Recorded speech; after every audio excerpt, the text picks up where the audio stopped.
falar justamente da camada mais externa da pele, que é a epiderme. Existem algumas células e algumas camadas que é de fundamental importância para o profissional que vai atuar com a intradermoterapia pressurizada. Então vamos lá.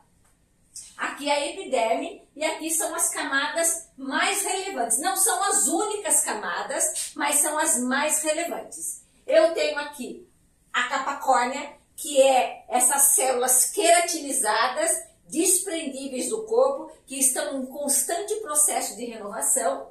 Eu tenho também aqui os melanócitos, que é muito importante que você nunca se esqueça que os melanócitos estão na epiderme e que são eles os responsáveis por criar melanina. Nós vamos falar mais para frente com muito mais detalhe, porque essa célula pode ocasionar uma intercorrência, como, por exemplo, a hipercromia pós-inflamatória. Sabe quando o profissional, ou o paciente, ele faz um procedimento estético e fica machucado e depois vira uma mancha acastanhada ali, fica escuro? Ou então, até mesmo a pessoa fez a intradermoterapia pressurizada, a hora que usou a caneta, depois de uns dias esse paciente volta dizendo que ficou um monte de bolinha marcada, acastanhada. Isso é hipercromia pós-inflamatória. E isso se dá justamente porque na epiderme existem os melanócitos. Também vamos falar muito certinho sobre eles. E aqui também nós temos as células de Langerhans, tudo na epiderme. As células de Langerhans são os primeiros leucócitos, as primeiras defesas do nosso corpo. E é ela que sinaliza quando alguma coisa acontece com a epiderme.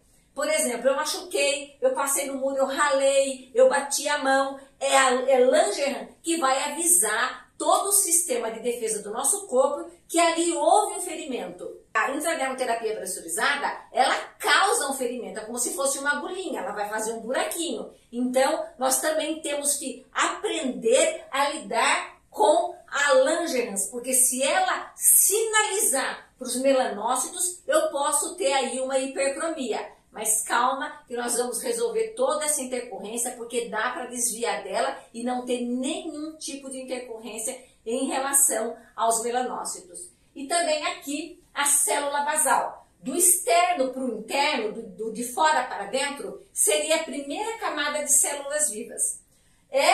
A camada basal, ou conhecida como camada germinativa, é a camada responsável por ficar gerando mitose. Ela está entre a derme e a epiderme. A gente fala que ela está ali na intraderme, no meio, é o meio do sanduíche. Então, ela está em constante mitose, em constante divisão celular, e conforme ela vai se dividindo, ela vai levando essas células que ela se dividiu para o exterior, para fora da nossa pele. E conforme ela vai subindo até a capa córnea, ela vai perdendo as organelas, vai se laminizando, ficando adquirindo muita queratina, ficando mais magrinha, até que forma essa quantidade de células queratinizadas que estão aqui na superfície.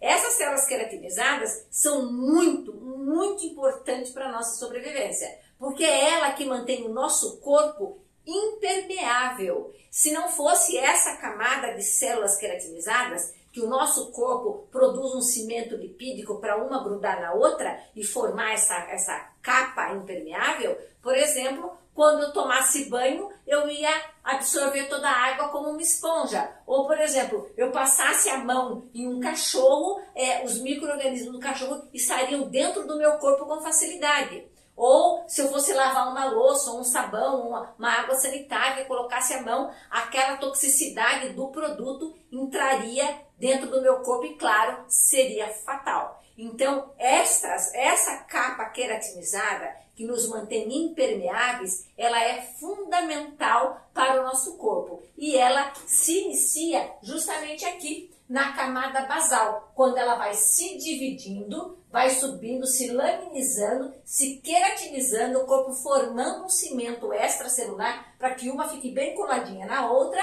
e forma aqui, então, a capa córnea, tá bom? Então são as principais células da epiderme que eu gostaria que vocês vissem, porque depois nós vamos falar de cada uma delas com muitos detalhes. Nos vemos no próximo vídeo.